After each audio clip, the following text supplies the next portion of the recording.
Hello and welcome to Advit Himanti classes. आज हम political science contemporary world के चैप्टर 6 करने जा रहे हैं, इंटरनेशनल ऑर्गेनाइजेशन। सो इसमें हम देखेंगे कि क्या इंपॉर्टेंस है इंटरनेशनल ऑर्गेनाइजेशन के, और ये क्यों बनाया गया था, और क्या इसमें हमें एक्चुअली ये 1945 में बना था। 1945 यानी कि सेकेंड वर्ल्ड वार के बाद बनाया गया था। तो क्या उसमें कोई बदलाव लाना ज़रूरी है या नहीं है, अगर लाना है तो क्या है, इंडिया का क्या रोल है इन सारे चेंजेज में। तो ये सारी चीज़ हम इसमें देखने जा रहे हैं। So let us begin first with the question, point out the objective of UN. लेकिन उससे पहले अगर आपने मेरे चैनल को सब्सक्राइब नहीं किया तो सब्सक्राइब कर लें, लाइक शेयर करें, and also press the bell icon so that you get the notification whenever any new videos are uploaded. ठीक है, so now let us begin.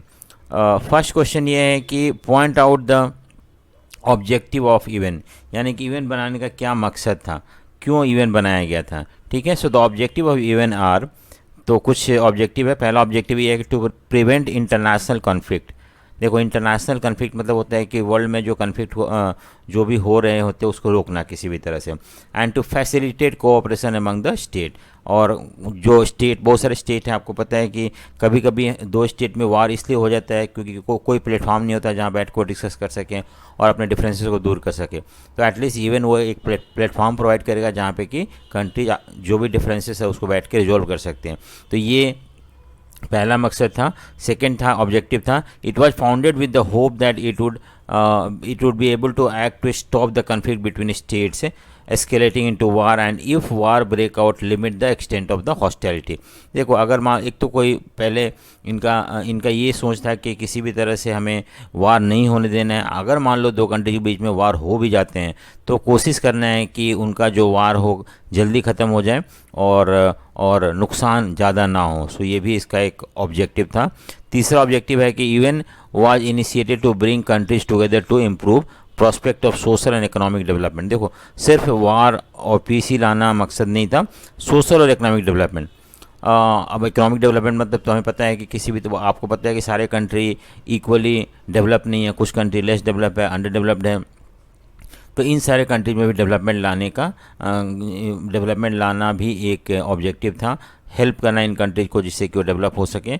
और सोशल डेवलपमेंट का मतलब ये होता है कि कंट्रीज के बीच में कल्चरल एक्सचेंज हो, कंट्री के बीच में अच्छा रिलेशनशिप डेवलप हो। दूसरी बात है कि बहुत सारे इनइक्वालिटी है, ह्यूमन राइट वायलेशन है कंट्रीज में, पॉवर्टी है, जेंडर इनइक्वालिटी है। तो ऐसे इशूज़ को भी टैकल करना, या ऐसे इशूज़ को भी डिस्कस करना, and make sure that everybody in the society is treated equally, doesn't matter whether they are male or female, or whether they belong to higher caste or lower caste, or higher class or lower class. So all these are the objectives that we see for this purpose UNO was established. एक चीज़ हमें सब पहले याद रखना है कि UNO जो establish हुआ था सेकेंड वर्ल्ड वार के बाद हुआ था, और सेकेंड वर्ल्ड वार से पहले भी हमने जब फर्स्ट वर्ल्ड वार हुआ था उस समय फर्स्ट वर्ल्ड वार के जब ख़त्म हुआ तो हमने लीग ऑफ नेशन, कौन सा ऑर्गेनाइजेशन, लीग ऑफ नेशन हमने इस्टेब्लिश किया था। ठीक है, लीग ऑफ नेशन, और इसका भी वही इसी ऑब्जेक्टिव को ध्यान में रखते हुए बनाया गया था 1919 में। लेकिन ये सक्सेसफुल नहीं हो पाया। क्यों नहीं हो पाया? क्योंकि 1939 में आपको सेकेंड वर्ल्ड वार शुरू हो गया था। 20 साल ये सर्वाइव किया, लेकिन फिर भी ऐसा कुछ नहीं कर पाया जिससे कि नेक्स्ट वर्ल्ड वार ना हो सके, और सेकेंड वर्ल्ड वार हो जाता है। लेकिन अब इवेंट जो है 1945-46 में बनाया गया था, और आज तक थर्ड वर्ल्ड वार नहीं हुआ। तो हम बोल सकते हैं इस पॉइंट ऑफ व्यू से कि event has been successful as compared to that of league of nation. But हम और भी चीज़ देखेंगे इसके अंदर। So mention the kind of changes that event is facing today. So ये इंपॉर्टेंट क्वेश्चन है, the entire chapter is based upon this question only, कि इवेंट में ऐसा क्या क्या बदलाव लाना चाहिए आज के कंटेक्स्ट में। आपको बताया था कि इवेंट बहुत पहले बनाया गया था, सेकेंड वर्ल्ड वार के बाद बनाया गया था, और आज वर्ल्ड बहुत चेंज हो चुका है। तो क्या हमें इवेंट में बदलाव लाना ज़रूरी है, और ज़रूरी है तो कौन कौन से बदलाव लाना ज़रूरी है, ये क्वेश्चन का आंसर है। एक तो है कि reform in the organizational structure and processes. देखो, आपको पता है कि यूएन के 6 ऑर्गन्स हैं और उनमें से जो सबसे इम्पोर्टेंट ऑर्गन है वो सिक्योरिटी काउंसिल है। कौन सा है? Security council.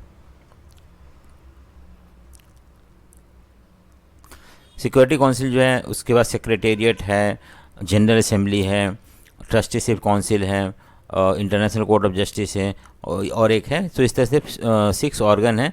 उसमें से हम बेसिकली इस चैप्टर में सिक्योरिटी काउंसिल के बारे में पढ़ेंगे।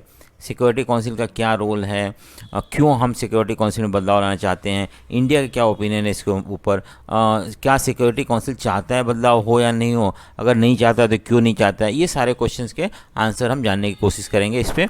ठीक है। सो एक तो पहला है कि रिफॉर्म्स ऑफ स्ट्रक्चर। स्ट्रक्चर मतलब बेसिकली जो स्ट्रक्चर है इसका, उस स्ट्रक्चर को तो हम एज इट इज रहने देते हैं। सिर्फ सिक्योरिटी काउंसिल में आपको पता है सिक्योरिटी काउंसिल में जो है 5 परमानेंट मेंबर है, परमानेंट मेंबर है, और 10 जो है नॉन परमानेंट मेंबर है। टोटल जो हो गया आपका नॉन परमानेंट मेंबर। ठीक है।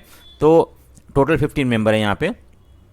लेकिन परमानेंट मेंबर आज जब बनाया गया था उस समय परमानेंट मेंबर 5 थे और आज भी 5 है, जो कि ब्रिटेन हो गया, फ्रांस हो गया, यूएसए हो गया, उसके बाद रशिया हो गया और चाइना हो गया, और आज भी उतना ही है। चाइना इनफैक्ट बाद में बना था, उसके बारे में हम डिस्कस करेंगे बाद में, क्योंकि चाइना अभी इंडिपेंडेंट हुआ नहीं था। चाइना 1949 में इंडिपेंडेंट होता है। तो चाइना, तो ये 5 परमानेंट मेंबर है, और ये पांचों परमानेंट मेंबर जो हैं उस तब से बने हुए, जब से ये बना, पांचों परमानेंट बने हुए, तब से आज तक वही है। कोई नया मेंबर इसमें इनकलकेट नहीं किया गया, इसमें नया मेंबर डाला नहीं गया है। तो उस सिक्योरिटी काउंसिल को हम चेंज लाना चाहते हैं, और ज़्यादा रिप्रेजेंटेटिव बनाना चाहते हैं, और ऐसा इसके मेंबर को एक्सपैंड करना चाहते हैं, जिससे कि करीब करीब वर्ल्ड उसको रिप्रेजेंट कर सके। तो ये सारे चीज़ डिफरेंट डाइवर्सिटीज़ में रिप्रेजेंट हो। तो वो हमारा फर्स्ट क्वेश्चन है। वही यहाँ पे लिखा हुआ है कि reforms of organization structure, so it is mainly concern with the security council. बताया ना, सिक्योरिटी काउंसिल जो अभी समझा उसके बारे में है ये। और there has been a demand for the increase in the even security council permanent member as well as non permanent member, दोनों का हमें ये चेंज करना है। परमानेंट मेंबर जो 5 है उसमें भी इंक्रीज करना है, नॉन, ये डिमांड है membership. And reorganise them in such a way that they are more representative, और they represent more of Asia and Africa, जो कि नहीं है उसके अंदर। ठीक है। नेक्स्ट है the jurisdiction of UN. Jurisdiction मतलब होता है पावर। जुरिस्डिक्शन मतलब क्या? अथॉरिटी और पावर जो है। ठीक है। तो उसका पावर में क्या चेंज है? Some country and experts want organization to play greater role and more effective role in the peace and security. कुछ लोग बोलते हैं कि इवन जो है ज़्यादा पावरफुल होना चाहिए, जिससे कि वर्ल्ड में पीस और सिक्योरिटी और बेटर वे में ला सके। और कुछ लोग बोलते हैं कि नहीं, इससे ह्यूमैनिटेरियन रोल प्ले करना चाहिए। ह्यूमैनिटेरियन मतलब होता है कि जो कंट्री गरीब हैं, जहाँ पे डिजीज़ है, उसको हेल्प करना चाहिए। जो कंट्री में एजुकेशन नहीं है उसको हेल्प करना चाहिए। ऐसा काम करना चाहिए जिससे कि ह्यूमन बीइंग का अपलिफ्टमेंट हो, चाहे doesn't matter where they live and which country they are residing. So this is another demand. So there are 2 जो डिसीजन में, एक तो है कि आपका पहला कि पीस के बारे में काम कर सकते, ज़्यादा करें, और इन सब के बारे में उतना रोल ना दें, और कुछ लोग बोलते हैं कि नहीं। तो ये है जुरिस्डिक्शन के बारे में। ठीक है। सो हम देखते हैं इसको आगे जाके। Even secretary general of their और देयर कंट्री कौन कौन है। देखो यहाँ पे टाइग्यू लाई जो है ये नॉर्वे के थे इवन सेक्रेटरी जनरल। यानी कि सेक्रेटरी जनरल कौन होते हैं उससे पहले जान लेते हैं हम। आपको पता है सेक्रेटेरिएट जो है ना, सेक्रेटेरिएट एक ऑर्गन है यूएन का एक ऑर्गन जो है सेक्रेटेरिएट भी है, और इसका हेड जो होता है वो सिक्योरिटी जनरल होता है, सेक्रेटरी जनरल होता है, सॉरी। तो सेक्रेटरी जनरल जो होता है वो अलग अलग कंट्री के चुने जाते हैं।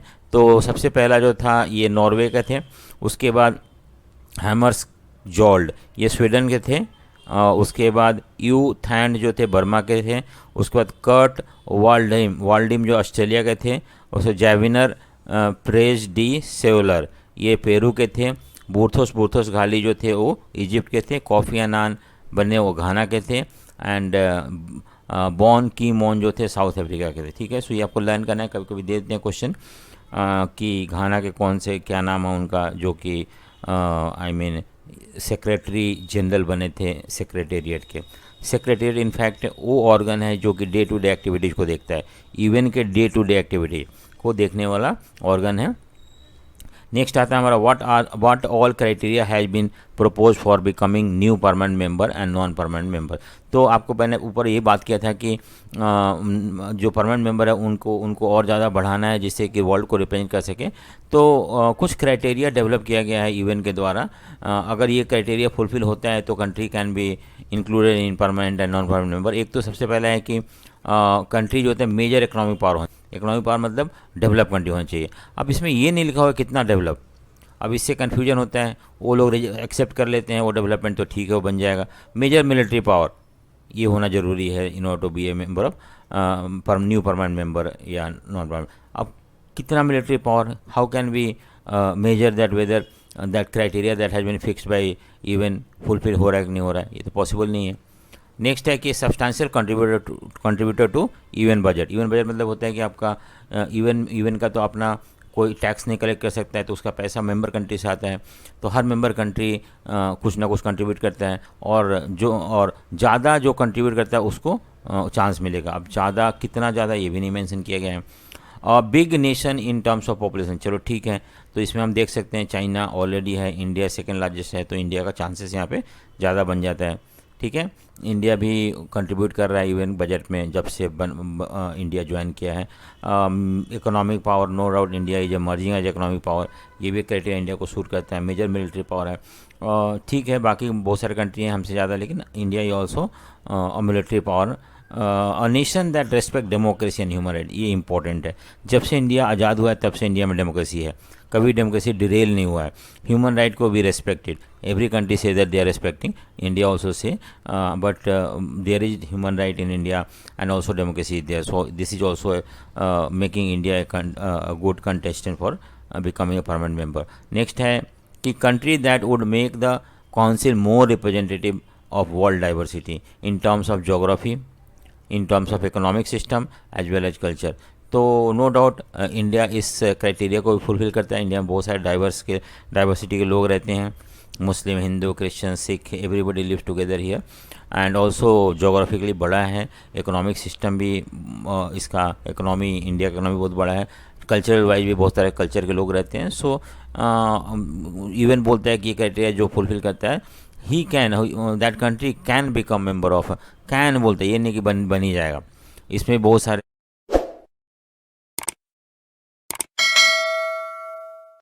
सारे दिक्कतें हैं जो कि हम देखेंगे आगे।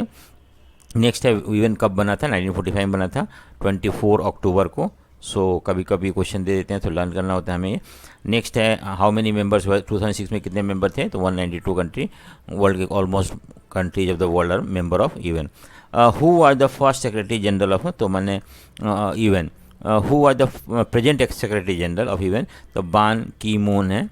अब ये चेंज हो गए हैं, सो नए बुक में आपको आ जाएगा कि कौन है, वो आप बुक से लर्न कर लेना। नेक्स्ट है कि name the some agencies of UN which deals with socio and economic issues. तो कुछ एजेंसी मतलब होता है कि वो ऑर्गन तो खैर 6 ही आप बताया ना मैंने, 6 ऑर्गन्स आर देयर, लेकिन there are number of specialize agencies हैं जो कि हेल्प करते हैं इन ऑर्गन्स को अपने काम को पूरा करने के लिए। उसमें WHO है, इसका फुल फॉर्म में याद करना है, UNDP का फुल फॉर्म याद करना है, लिखा हुआ सारे। उसके बाद UNHRC का फुल फॉर्म आ जाता है कभी कभी। उसके बाद ये भी है UNICEF, यूनिसेफ और यूनेस्को, तो इसका फुल फॉर्म लिखा हुआ है, you can learn it, no problem. What changes that has taken place in the world since 1945 that need to be taken in mind, need to be kept in mind for reforming UN। तो UN को reform करना, मैंने बताया ना ये chapter पूरा UN को reform करने के बारे में ही है। तो मैंने बताया था कि 1945 में बना था और आज हम 2022 में रह रहे हैं, तो कुछ तो बहुत सारे चेंजेस वर्ल्ड में आ चुका है। और ये सारे चेंजेस को ध्यान में रखते हुए countries of the world they are demanding that some reform need to be there in the security council. देखो आपको पता है कि कोल्ड वार खत्म हो गया था 1991 में, and the reality of the world are different here are some of the changes. क्या क्या चेंज आया तो यहाँ पे लिखा हुआ है। पहले तो सोवियत यूनियन जो है कोलैप्स हो गया, डिसइंटीग्रेट हो गया। ये कब हुआ था, 1991 में। ठीक है, US is the strongest power, या हम बोल सकते हैं यूनिपोलर वर्ल्ड में हम रह रहे हैं जहाँ पे यूएस सबसे बड़ा पावर है। और उसका relationship between Russia US is much more cooperative. हम ये बोल सकते हैं कि अप्स एंड डाउन्स हो रहा है, लेकिन हाँ पहले के मुकाबले बेटर है। पहले जो एंटी थे उन लोग, अब कुछ कुछ मुद्दों पे they are cooperating also. China एक फास्टेस्ट ग्रोइंग इकोनॉमी है, I mean, and also a great power. तो India is also growing rapidly, that also need to be kept in mind. हाँ, उसके बाद economies of Asia are growing at a unprecedented rate. India मतलब Asia का economy, India हो गया, China हो गया, ये सब अनप्रेसिडेंट मतलब इतना फास्ट रेट में ग्रो हो रहा है कि हम इसका कोई एग्जांपल नहीं है इंडिया में, उसको अनप्रेसिडेंट, जो कि पहले ऐसा नहीं हुआ है। That is happening in Asian countries, so that also need to be kept in mind. Many new countries have joined UN. 1945 के बाद बहुत सारे कंट्री इंडिपेंडेंट हुए एशिया एंड अफ्रीका के, and they also have become the member of UN, and this has expanded the membership of UN.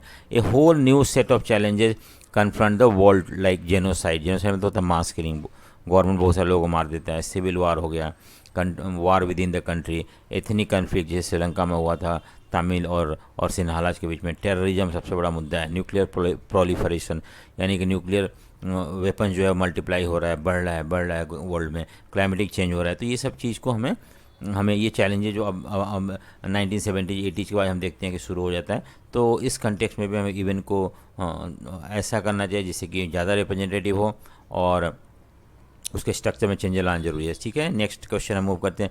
List any 4 steps और reform suggested to make event more effective. Event में क्या क्या बदलाव लाना चाहिए जिससे कि इवेंट जो है ज़्यादा इफेक्टिव हो जाए।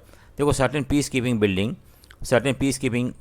पीस बिल्डिंग कमीशंस, तो हमें creation of peace building commission, हमें पीस बिल्डिंग कमीशन बनाना चाहिए, जो कि जहाँ पे भी प्रॉब्लम है वहाँ जाए ये कमीशन और जाके कोशिश करे अपनी तरफ से कि कंट्रीज़ के बीच में शांति हो जाए। ये acceptance of responsibility of international community in case of failure of national government to protect their own citizen from atrocity। अगर मान लो कि किसी कंट्री में गवर्नमेंट ही अपने लोगों को मार रहा है, गवर्नमेंट ही अपने लोगों को बचा नहीं पा रहा है, गवर्नमेंट उस कंट्री में लोग मर रहे हैं and government is not taking any step to help them, तो उस सिचुएशन में इंटरनेशनल कम्युनिटी जो है या यूएनओ है इंटरफेयर करना चाहिए and make sure that government अपने लोगों को हेल्प करे। अगर नहीं कर पाता है बिकॉज ऑफ सम और अदर रीजन, तो उसको हेल्प भी करना चाहिए। Establishment of human right commission, खैर ये हो चुका है, ऐसी बात नहीं है। ह्यूमन राइट कमीशन सेटअप किया गया है, हर कंट्रीज में है almost, and also there international human right commission भी है जो कि ये देखता है कि ह्यूमन राइट सबको मिल रहा है कि नहीं मिल रहा है। अब क्वेश्चन आता है कि ह्यूमन राइट होता क्या है। देखो, ह्यूमन राइट मतलब वो बेसिक राइट जो सबको मिलना चाहिए, doesn't matter whether is a male और फीमेल, कोई ये नहीं है कि वो मेल है फीमेल है, कौन सा कंट्री में रहता है, डेवलप अंडर डेवलप कंट्री में, सबको मिलना चाहिए वो चीज़। और ऐसे राइट्स को हम ह्यूमन राइट बोलते हैं। Just because they are human being they are liable to get certain basic rights and these rights have been refer to as a human right. तो ये भी एक कमीशन सेटअप करने की सुझाव दिया गया था। क्रिएशन ऑफ डेमोक्रेसी फंड, तो डेमोक्रेसी फंड मतलब हमें एक फ़ंड क्रिएट करना चाहिए इवेंट में, और उसमें हर कंट्री कुछ पैसा डालें and make sure that these funds are use to establish democracy in the world. उसके बाद an agreement to wind up trusteeship council, तो जो 6 काउंसिल थे उसमें एक ऑर्गन था, वो 6 ऑर्गन थे, ने आपको बताया था कि उसमें से एक ऑर्गन था ट्रस्टीशिप काउंसिल। तो ये 1945 में बनाया गया था एंड इसका मेन ऑब्जेक्टिव ये था कि जब 1945 के बाद इवेंट बनाया गया तो उसमें एक ऑर्गन था उसका ट्रस्टीशिप काउंसिल, और इस ऑर्गन का मेन ऑब्जेक्टिव ये था कि जो छोटे कंट्री आज़ाद होते हैं ना, बहुत small country, territory wise as well as power wise बहुत स्मॉल कंट्री होते हैं, तो ऐसे कंट्रीज़ को डर था कि कोई दूसरा कंट्री उस पर कैप्चर ना कर ले, बड़ा कंट्री। तो ऐसे कंट्री को हम generally we kept under the protection of UN under this council. तो ये काउंसिल का ये देख रख करना था छोटे छोटे कंट्री जो आज़ाद हुए थे उन पे कोई दूसरा अटैक करके उसको कैप्चर ना कर ले। So that council has been named as a trusteeship council. So इसको भी ख़त्म करना, क्योंकि अब ऐसा कोई इस काउंसिल का ज़रूरत है नहीं। ठीक है, सो अब देखते हैं नेक्स्ट हमारा कि condemnation of terrorism in all forms and manifestation, कि टेररिज्म जो वर्ल्ड में है उसको किसी भी तरह से कंडेम करना है, किसी भी तरह का टेररिज्म। तो ये भी agreement to achieve the millennium development goal, millennium development goal बनाया गया था जिसमें कि वर्ल्ड को एक सेफ प्लेस क्रिएट करना था फॉर एवरी कम्युनिटी, चाहे वेदर दे ट्राइबल हो गया या लोअर कास्ट के, लोअर क्लास के, पुअर, उनको, तो ये भी गोल था, दैट गोल। सो ये सारे कुछ सजेशन दिए गए हैं इवन को रिफॉर्म करने के लिए। ये सब चीज़ करेंगे हम तो इवन रिफॉर्म हो जाएगा या बेटर हो जाएगा। As a citizen of India, how would you support India's candidature for the permanent member of security council? बहुत इंपॉर्टेंट क्वेश्चन है कि एज ए इंडियंस, हम इंडियन हैं और हम इंडियन होते हुए हम कैसे वी शुड ऑल्सो बिकम, हमें भी बनना चाहिए permanent member of security council के। तो हम कैसे इस क्लेम को जस्टिफाई करते हैं, कैसे हम बोलते हैं कि हम सही हैं, हमें भी मिलना चाहिए? क्यों मिलना चाहिए? कुछ तो हमारे में होगा जो कि that makes us to demand the member of permanent membership of security council. तो वो सारे पॉइंट हम देखते हैं जो इंडिया ने सजेस्ट किया। As a citizen of India, I would support India's candidature for permanent membership in restructured event. ठीक है, हम सपोर्ट करते हैं, ऑब्वियसली करेंगे। This is because of following reason. तो ये कुछ कारण है जिसकी वजह से हम सपोर्ट करना चाहिए हमें इवेंट का। एक तो पहला है कि India is a second most populous country in the world.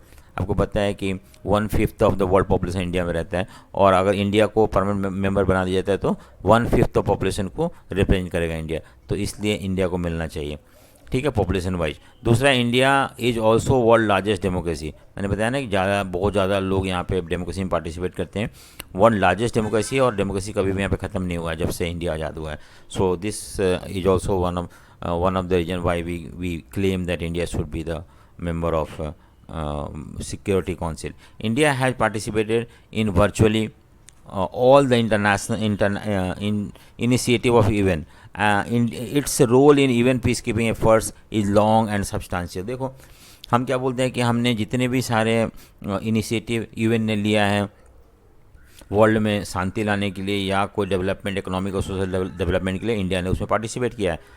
तो हम इतना इंपॉर्टेंट रोल प्ले कर रहे हैं शुरू से, तो हमें इसमें परमानेंट मेंबर में इंक्लूड होना चाहिए। Its role in UN peace keeping force. आपको पता है ना कि यूएन का अपना कोई आर्मी नहीं है, अपना कोई पीस कीपिंग फोर्स नहीं है, तो हर कंट्री कंट्रीब्यूट करता है, और इंडिया भी शुरू से ही कंट्रीब्यूट करता आ रहा है, तो उसमें भी हम आगे हैं, तो हमें मिलना चाहिए। तो countries economic emergence as a world stage is another factor. हम इकोनॉमिकली पहले से मच बेटर हो गए हैं, और India economically has developed a lot and left many countries behind them. So that is also one of the reason. India also has made regular financial contribution to UN and never flattened in its payment. तो शुरू से ही हम देखते हैं कि जब भी मतलब हर every year we contribute something or other for UN, और कभी भी हमने इसको रोका नहीं है। तो ये कुछ पॉइंट है जो कि सजेस्ट कर रहा है कि इंडिया को बनना चाहिए सिक्योरिटी काउंसिल का परमानेंट मेंबर। ठीक है, so what are the main component that is reflected in the general assembly resolution of 1991 over the reform of security council? देखो, सिक्योरिटी काउंसिल में जो बदलाव लाना है, तो जनरल असेंबली मतलब कि 5 ऑर्गन है। पहला जनरल असेंबली है, ठीक है, उसके बाद सिक्योरिटी काउंसिल है, उसके बाद सेक्रेटेरिएट है, उसके बाद है ट्रस्टीशिप काउंसिल है, उसके बाद और एक है जिसका नाम है आपका इंटरनेशनल कोर्ट ऑफ जस्टिस है, और सोशल एंड कल्चरल। तो इस तरह से 1 2 3 4 5 6 है। तो हम यहाँ पे सिक्योरिटी काउंसिल में बदलाव लाने की बात करते हैं। तो जनरल असेंबली जो कि एक तरह से पार्लियामेंट है वर्ल्ड का, जहाँ पे कि हर कंट्री अपना मेंबर भेजते हैं, यहाँ पे इक्वल नंबर ऑफ मेंबर भेजते हैं। और इस जनरल असेंबली में क्या ऐसा रेजोल्यूशन लिया गया था 1991 में जिससे कि सिक्योरिटी काउंसिल को हम सुधार ला सकें, चेंज ला सकें? तो security council is no longer represent contemporary world politics. तो क्या इसमें ऐसा जनरल असेंबली में ये सुझाव दिया गया था कि आज जो सिक्योरिटी काउंसिल है, जिसमें 5 परमानेंट मेंबर जो पहले बताया था मैंने, वो ये सिक्योरिटी काउंसिल जो है वर्ल्ड को रिप्रेजेंट नहीं कर रहा आज, और फिर हम कैसे इसको एक्सेप्ट कर लें? Its decision reflect only western values and interest and are dominated by the few person. देखो, इन लोग, क्योंकि इसमें ब्रिटेन, फ्रांस, यूएसएसआर हैं, और इसलिए इसमें जो भी डिसीजन लिया जाता है वो ज़्यादा वेस्टर्न वैल्यूज़ को रिफ्लेक्ट करता है, ना कि एशिया को या अफ्रीकन कल्चर वैल्यूज़ को। तो ये how can you see that then it is representing the entire world? It lack equitable representation. इसमें इक्वल रिप्रेजेंटेशन नहीं है।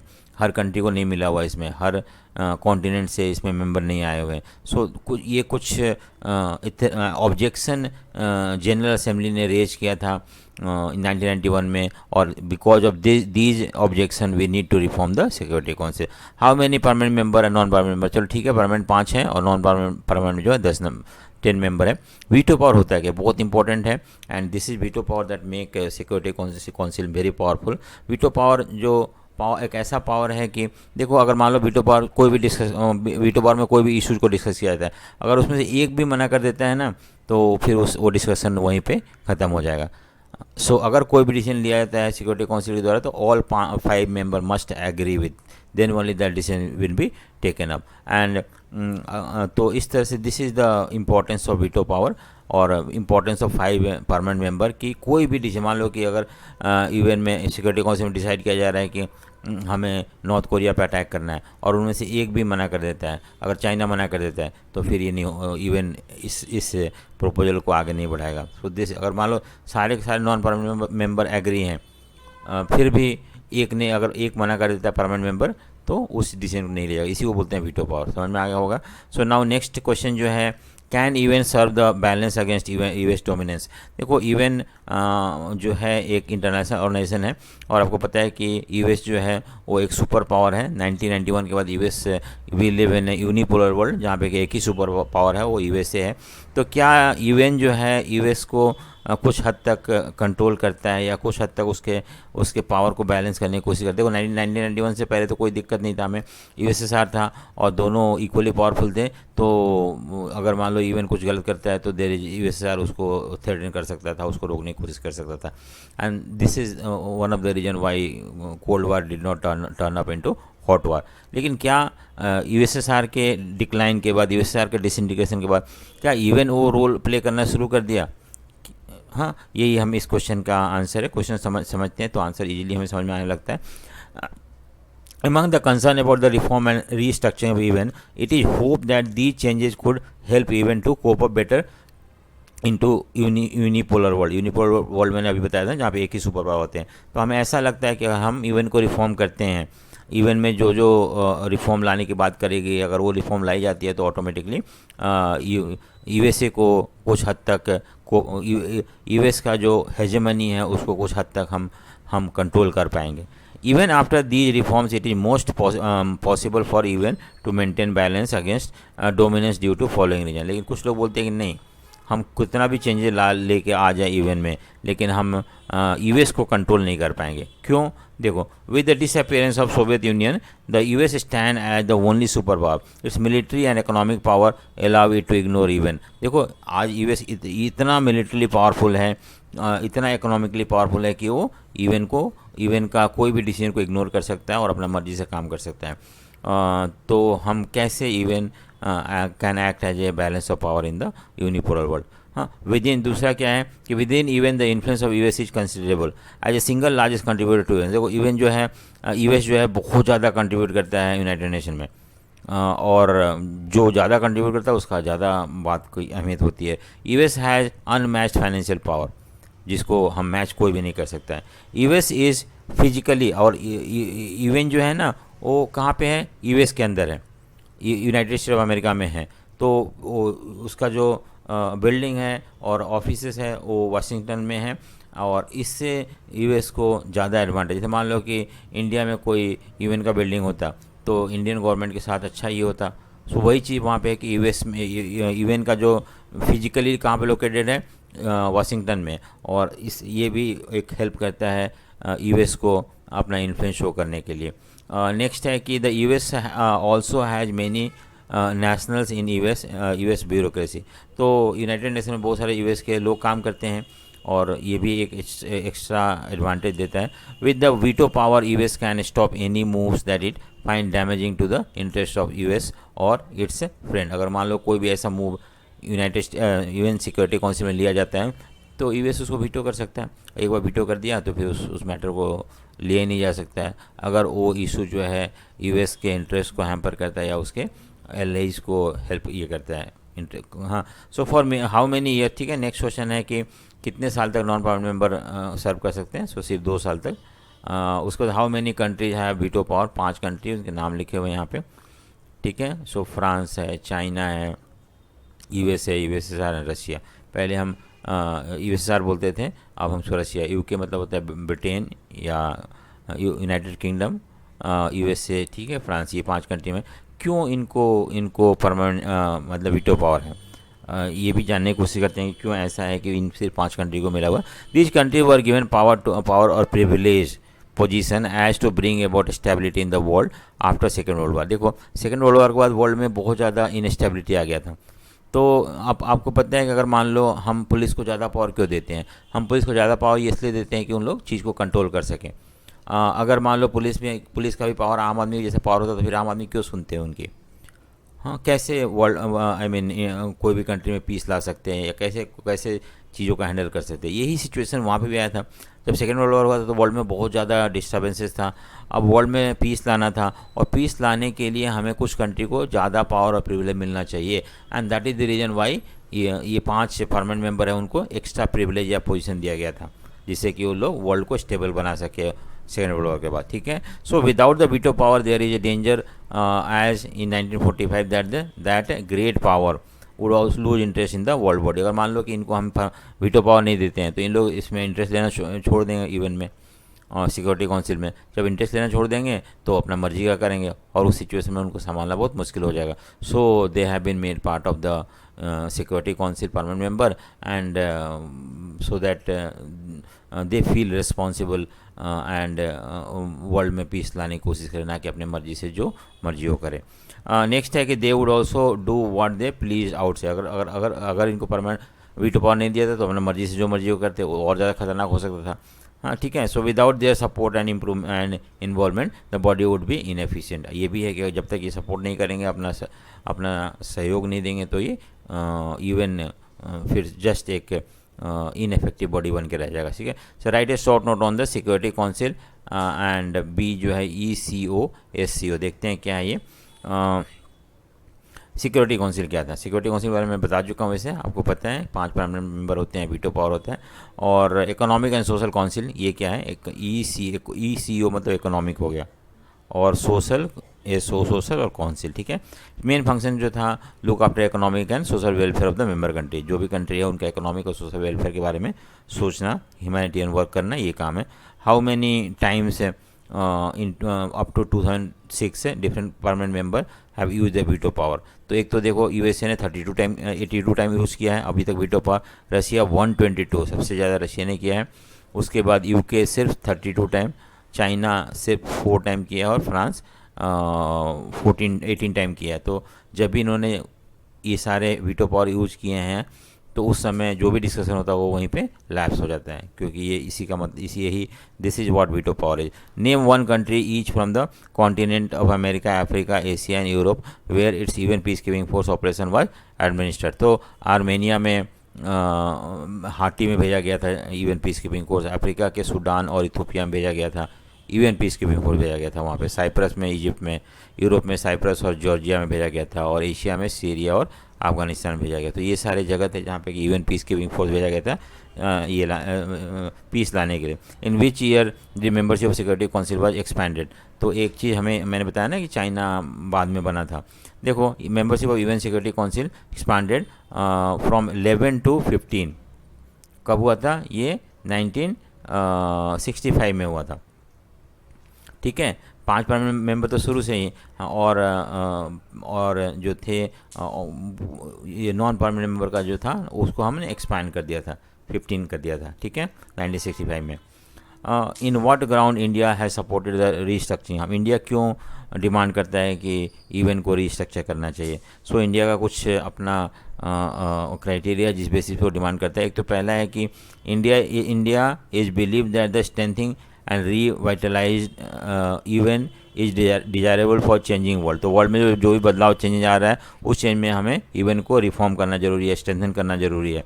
India also support and enhanced role of UN in promoting development and cooperation among the state. हम चाहते हैं कि अगर UN का role और ज़्यादा स्ट्रॉन्ग हो जाता है, ज़्यादा रिप्रेजेंटेटिव हो जाता है, तो ये ज़्यादा इंपॉर्टेंट रोल प्ले करेगा डेवलपमेंट एंड कोऑपरेशन में। So for this we need to restructure even. Now there has been no change in the structure of Security Council 1965. देखो 1960 ये इंपॉर्टेंट है, आप इसको याद रखें. 1965 से पहले सिक्योरिटी काउंसिल में कोई बदलाव नहीं किया था. When it was expanded from 11 to 15.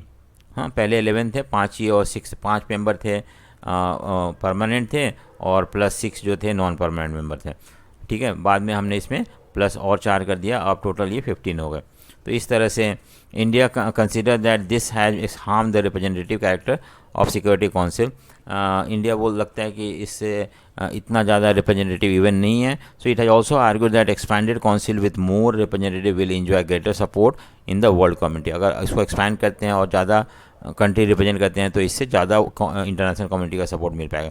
Another important fact is that the majority of even general assembly members now are developing country. तो अब ये भी बोलते हैं कि ज़्यादातर मेंबर जो है ना इवन में डेवलप कंट्री बहुत कम है और डेवलपिंग कंट्री जो है वो ज़्यादा है. तो जो लोग जिनका मेजोरिटी है उनको रिप्रेजेंटेशन कम क्यों है, और इसलिए इंडिया को उसमें इंक्लूड करना चाहिए. नेक्स्ट 2 और पॉइंट है जो सपोर्ट करते हैं. India representative have argued that the activities of security council have greatly expanded in past few years. India ये बोलता है कि सिक्योरिटी काउंसिल का जो एक्टिविटी है पहले के मुकाबले बहुत ज़्यादा बढ़ गया है, और अगर हम चाहते हैं कि सिक्योरिटी काउंसिल सक्सेसफुल हो तो उसका सक्सेस डिपेंड करता है political support of international community, और ये पॉलिटिकल सपोर्ट तभी मिल सकता है जबकि वो ज़्यादा रिप्रेजेंटेटिव बन जाता है. Thus any plan for restructuring of security council so there for broad based. For example security council should have more developing country than the develop country, और इंडिया डेवलपिंग कंट्री में बहुत आगे हैं. डेवलपिंग कंट्री के अंदर ही बहुत develop है बाकी कंट्री के साथ, तो इसलिए इंडिया को इंक्लूड करना चाहिए. So on what ground some countries oppose question oppose और क्वेश्चन इंडियाज इंक्लूजन. कुछ कंट्री बोलते हैं कि नहीं, इंडिया को परमानेंट मेंबर में नहीं जाना चाहिए, नहीं इंक्लूड होना चाहिए. तो जो लोग ऐसा बोलते हैं वो लोग क्या अपना आर्ग्यू देते हैं. ठीक है, सो एक तो है they are concern about India's nuclear weapon capability. वो बोलते हैं कि इंडिया का न्यूक्लियर कैपेबिलिटी जो है वो उतना अच्छा नहीं है, so it should not be. बाकी कंट्री जो है पांचों कंट्री न्यूक्लियर पावर हैं and so they have been included, but India नहीं है उस कैपेबिलिटी का. तो कुछ लोग ये सोचते हैं कि other thing that is difficulty with Pakistan will make India ineffective as a permanent member. तो कुछ लोग ये सोचते हैं कि इंडिया पाकिस्तान में टेंशन है, लड़ाई है, तो उसकी वजह से शायद इंडिया को ना मिले. सो ये भी दूसरा कारण है कि इंडिया को ना मिलना चाहिए, ऐसा दूसरे कंट्री सोचता है. Yet other feel that if India is included then other emerging power will have to be accommodated such as Germany को भी इंक्लूड. अगर इंडिया को मिलना चाहिए तो जर्मनी को मिलना चाहिए, जापान को भी मिलना चाहिए, ब्राज़ील को भी मिलना चाहिए. तो ये भी कुछ लोग मानते हैं, साउथ अफ्रीका को मिलना चाहिए. तो ऐसा भी डिमांड है, ऐसा भी लोग कहते हैं. There are those who feel that Africa and South America. कुछ लोग बोलते हैं कि अफ्रीका का कोई भी कंट्री परमानेंट मेंबर नहीं है, साउथ अमेरिका का कोई भी कंट्री परमानेंट मेंबर नहीं है. जैसे चाइना एशिया में है, चलो एशिया रिप्रेजेंट हो रहा है, नॉर्थ अमेरिका USA रिप्रेजेंट हो रहा है, यूरोप का फ्रांस और ब्रिटेन रिप्रेजेंट कर रहे हैं. ठीक है, रशिया एशिया का रिप्रेजेंट कर रहा है, एशिया यूरोप का कुछ पार्ट है उसमें. तो इस तरह से तो, लेकिन अफ्रीका और साउथ अमेरिका का कोई भी कंट्री इसके अंदर नहीं है, तो उनको मिलना चाहिए, इंडिया को नहीं मिलना चाहिए, ऐसा भी कुछ लोग ऑब्जेक्ट करते हैं इंडिया को ना मिलने का. सो तो ठीक है, सो ये कुछ ऑब्जेक्शन है जो कि लोग कंट्री जो है, कुछ कंट्री मना करते हैं कि इंडिया को नहीं मिलना चाहिए. What are the main function of Amnesty International. देखो ये एमनेस्टी इंटरनेशनल सेटअप किया गया था यूएन के द्वारा, और ये इसका कुछ अलग पर्पस के लिए सेटअप किया गया था. एक अलग एजेंसी है यूएन का जो कि काम करता है कुछ और. तो एमनेस्टी इंटरनेशनल एक NGO है, नॉन गवर्नमेंटल ऑर्गेनाइजेशन है, जो कि campaign for protection of human right. कि अगर मान लो कोई कंट्री में ह्यूमन राइट वायलेशन हो रहा है तो इन लोग उसको ऑब्जर्व करते हैं and then finally bring to the world stage कि ऐसा ऐसा हो रहा है उस कंट्री में. It prepare and publishes report on human right, और कौन सा कंट्री में ह्यूमन राइट का क्या पोजीशन है ये सारे भी इन लोग पब्लिश करते हैं, रिपोर्ट बनाते हैं, then publish it so that we come to know that which country human right record अच्छा है या ख़राब है. देखो state 1 objective human right watch. Human right watch भी एक एजेंसी है और इसका क्या रोल है? So to research and advocate human right, ये रिसर्च करना और बताना कि कौन कौन सा चीज़ करना चाहिए जिससे कि ह्यूमन राइट जो है वो मिल सके, ठीक है। To draw global media attention और टू ह्यूमन राइट एब्यूज, अगर मान लो कोई कंट्री में ह्यूमन राइट वायलेशन हो रहा है, जैसे चाइना में जनरली होता है कम्युनिस्ट कंट्री होने की वजह से, तो उसको उसको इंटरनेशनल लाइमलाइट में लेके आना, जिससे कि लोगों वो कंट्री के ऊपर एक दबाव हो इंटरनेशनल कम्युनिटी का, और वहाँ पे इस तरह का वायलेशन ना हो। It also help in building international coalition like campaign for to ban land mines, to stop the use of child soldiers and establish the international criminal court. तो ये ऐसे बहुत सारे इनिशिएटिव लेता है जिससे कि कंट्रीज में हर कंट्री बैन करे लैंड माइंस में काम करना, जहाँ पे कि लोग मर जाते हैं काम करते करते। कुछ चाइल्ड सोल्जर्स होते हैं जो कि बच्चों को सोल्जर्स बना देते हैं, ऐसे भी चीज़ को बैन करना, या एक क्रिमिनल कोर्ट सेटअप करना इंटरनेशनल, जिसमें कि ऐसे लोग, ऐसे कंट्रीज या लोगों को डील कर सकें हम, ठीक है। What is IAEA? ये भी एक एजेंसी है यूएन का, तो इसका क्या क्यों बनाया गया था, क्या इसका ऑब्जेक्टिव था? International atomic energy agency was establish in 1957, ठीक है। कब बना था? 1957 में। और ये it came into being to implement US president Eisenhower's atom for peace proposal, ठीक है। एटम फॉर पीस यानी कि हमें शांति लाने के लिए ये सेटअप किया गया था, एटम फॉर पीस, ठीक है। एटम मतलब एटम बॉम्ब के बारे में बात करें, पीस मतलब how can we establish peace when most of the countries of the world are having bomb with them, और न्यूक्लियर वेपन है। So to seek it seek to promote क्या? एक तो peaceful use of nuclear weapon, तो nuclear weapon रखो लेकिन उसको लड़ाई के लिए यूज ना करो। Prevent it for using military purpose के लिए, और न्यूक्लियर वेपन तो कभी मिलिट्री के लिए यूज़ नहीं होना चाहिए, ऐसा ये ऑर्गेनाइजेशन टीच करता है कंट्रीज़ को कि नहीं करना चाहिए।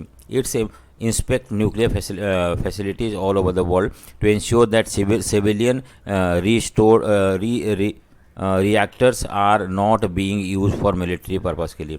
सिविलियन में तो होता है ना कि जैसे ऐसी बात नहीं, इंडिया में भी रिएक्टर है, बहुत सारे न्यूक्लियर रिएक्टर है, तो हम बोलते हर कंट्री को अलाउ है, ऐसी बात नहीं है कि वो न्यूक्लियर रिएक्टर बना सकते हैं, लेकिन उस कंट्री को ये प्रॉमिस करना होता है कि ये रिएक्टर जो है वो सिर्फ पीसफुल पर्पज़ के लिए एनर्जी तो जनरेट करेगा, ना कि बॉम्ब बनाएगा या वेपन बनाएगा।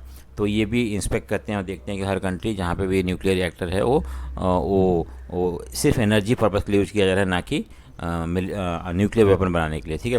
What do you know about the WTO? WTO क्या रोल है, फंक्शन क्या है? तो WTO मतलब होता है कि आपका इंटरनेशनल ऑर्गेनाइजेशन है जो कि 1995 में बनाया गया था, और ये पहले वर्ल्ड में गैट होता था, general agreement on trade and tariff, 1945 में बनाया गया था ये, 45 के बाद, और लेकिन वो इतना सक्सेसफुल नहीं था, तो इसको रिप्लेस करके हमने एक दूसरा ऑर्गेनाइजेशन सेटअप किया, उसका नाम है WTO, इसीलिए it is called successor to GATT. It has 15 member इसमें WTO में। All decisions are taken unanimously, but the major economic power such as US, European Union, Japan have managed to use WTO to frame rules of trade to advance their own interest, ठीक है। वैसे तो इसमें 15 member हैं, जो भी decision लिया जाता है यूनानिमसली, मतलब जब सब एग्री होते हैं तभी लिया जाता है, लेकिन कुछ पावरफुल कंट्री हैं, इकोनॉमिकली पावरफुल कंट्री है, जैसे कि यूरोपियन यूनियन हो गया, या US हो गया, या जापान हो गया, इन लोग इवन WTO को मैनिपुलेट करके अपने फ़ायदे के लिए, अपने इंटरेस्ट के लिए यूज करते हैं। The developing countries often compel non transparent procedure and being pushed around by big power. तो कुछ डेवलपिंग कंट्री ये बोलते हैं कि ये ट्रांसपेरेंट नहीं है, क्या हो रहा है, कैसे डिसीजन लिया था, ये सब that is not made public to the public, हमें पता नहीं चलता है, और इसको ट्रांसपेरेंट होना चाहिए।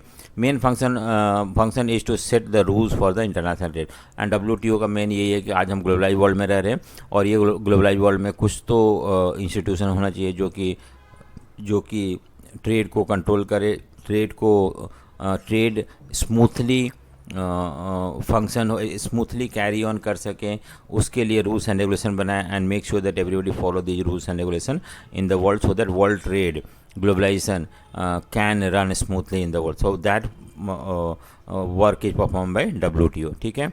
अब आता है next, what are the function of world bank, on what ground it has been criticise. तो वर्ल्ड बैंक का क्या फंक्शन है और किस ग्राउंड पे इसे क्रिटिसाइज किया गया है? वर्ल्ड बैंक एक फाइनेंशियल इंस्टीट्यूशन है जो कि सेटअप किया गया, इंटरनेशनल फाइनेंशियल इंस्टीट्यूशन, जो कि सेकेंड वर्ल्ड वॉर के बाद बनाया गया था।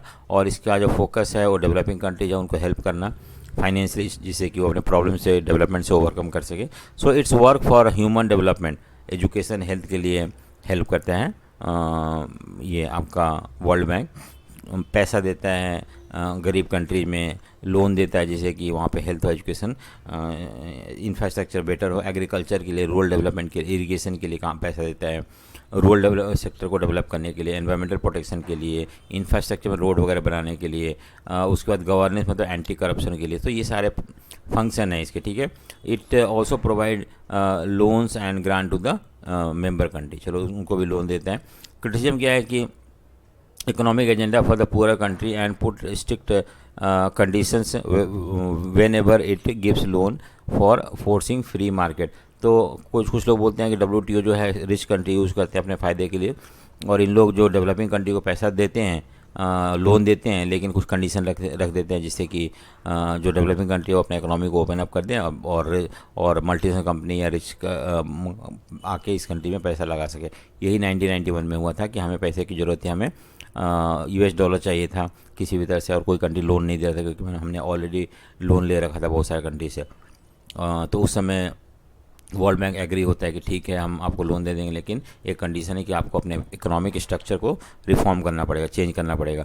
And finally we were compelled to adopt, हमें मजबूरी में वर्ल्ड बैंक के कहने से न्यू इकोनॉमिक रिफॉर्म लाना पड़ा 1991 में, जिसमें कि प्राइवेटाइजेशन, ग्लोबलाइजेशन और लिबरलाइजेशन लाया था। So write a note on the functioning of IMF। मतलब international monetary fund. International monetary fund जो है ये भी वर्ल्ड बैंक जैसा ही है, जो कि फाइनेंशियल इंस्टीट्यूशंस है, regulation that act on international level. तो ये एक फाइनेंशियल इंस्टीट्यूशन जो कि पूरा इंटरनेशनल लेवल में काम करता है। इसमें 184 कंट्रीज़ के मेंबर हैं, और but do not enjoy equal से। यहाँ पे भी वही है, जो कंट्री जितना ज़्यादा पैसा देता है उसका बात यहाँ रखा जाता है। टॉप 10 कंट्री जो है ना है 55% ऑफ द पोर्ट, क्योंकि उन्होंने ज़्यादा पैसा लगा रखा है इसमें। दे आर G8 मेंबर्स होते हैं, सऊदी अरेबिया हो गया, चाइना हो गया, ये सब कंट्री को ज़्यादा ये है आपका, इसमें राइट्स हैं, इनका अधिकार है, एंड जो ये बोलते हैं उनकी बात मानी जाती है, क्योंकि उन लोग ज़्यादा कंट्रीब्यूट करते हैं। 10 UN एलोन है, UN के पास 17.4% वोटिंग राइट है, और इसलिए इसका जो रोल है इसमें मेजर रोल प्ले कर सकता है। जो गरीब कंट्री उनका वोटिंग राइट नहीं है या बहुत कम है, ऐसे लोग कुछ नहीं कर सकते हैं। G8 के कंट्रीज कौन कौन से हैं? US है, Japan, Germany, France, UK, India, Canada and Russia. ये 8 कंट्री है जो कि इसके मेंबर है। Name 5 major contributor of UN budget in 2005। तो 5 कौन कौन से हैं? US 22% UN बजट में कंट्रीब्यूट करता है, UK 6.1% करता है, जापान जो है 19.5% कंट्रीब्यूट करता है, ठीक है, और जर्मनी 8.7, फ्रांस, इस तरह से major contributor to UN budget है। Why do we need international organisation like UN? चलो बहुत इंपॉर्टेंट क्वेश्चन है। हमने अभी तक UN के बारे में पढ़ा, इसके रोल के बारे में पढ़ा, तो हमें समझ में आ गया होगा कि क्या इसका ज़रूरत है वर्ल्ड में, लेकिन हमें स्पेसिफिकली लिखा हुआ आंसर तो हम उसको पढ़ते हैं। So help state to resolve their problem peacefully, ठीक है। अगर मान लो कोई भी दो स्टेट के बीच में या बहुत सारे स्टेट के बीच में अगर कोई भी कन्फ्लिक्ट है, झगड़ा है, टेंशन है, तो हम यहाँ बैठ के डिस्कस कर सकते हैं। ये एक प्लेटफॉर्म प्रोवाइड करता है जहाँ पे कि हम उस चीज़ को डिस्कस करके उसको रिजॉल्व करने की कोशिश कर सकते हैं। Find solution to global issue, जैसे बहुत सारे ग्लोबल इशूज हैं। ग्लोबल इशू मतलब वो इशू जो कि सारे कंट्री फेस कर रहे हैं, और उसको एक कंट्री चाहे भी तो उसको रोक नहीं सकता। टेररिज्म हो गया, ग्लोबल वार्मिंग हो गया, ठीक है, ग्लोबल वार्मिंग हो गया, एनवायरमेंटल पॉल्यूशन हो गया, इन सब चीज़ को एक कंट्री चाहे भी तो रोक नहीं सकता। सारे कंट्री को they need to come together, उन्हें एक साथ आना पड़ेगा और इससे इन सारे प्रॉब्लम से लड़ना पड़ेगा। तो ये भी काम जो है UN बेटर वे में कर पाएगा, क्योंकि UN करीब सारे वर्ल्ड के कंट्री को रिप्रेजेंट करता है। Help to produce information and idea about how to cooperate, क्योंकि UN में बहुत सारे वर्ल्ड के मेंबर हैं, तो उन लोग डिस्कस करके एक ऐसा आइडिया डेवलप कर सकते हैं जिससे कि कंट्री जो है एक दूसरे से बातचीत करके, कोऑपरेट करके they can keep themselves away from the war, और minimise they can develop a mechanism. ये एक रास्ता डेवलप कर सकता है जिससे कि कंट्री जो है मिलजुल के प्रॉब्लम को सोल्व कर सकते हैं। और फाइनली ब्रिंग कोऑपरेशन। देखो international organisation not only help in the matter over war and peace, but also cooperate among the countries to make them better living condition. World को एक अच्छा जगह बना जिससे कि लोग शांति से रह पाएँ, ना कि टेंशन, कॉन्फ्लिक्ट और वॉर के बीच में रह पाए। तो ये सब काम जो है इवेंट कर सकता है, and that is the reason why event has been constructed. So hopefully आपको चैप्टर समझ में आ गया होगा। अगर आपको चैप्टर समझ में आया तो लाइक, शेयर एंड सब्सक्राइब जरूर करें, एंड ऑल्सो डू कमेंट, जिससे कि मुझे पता चले। और so thank you for watching. So thanks.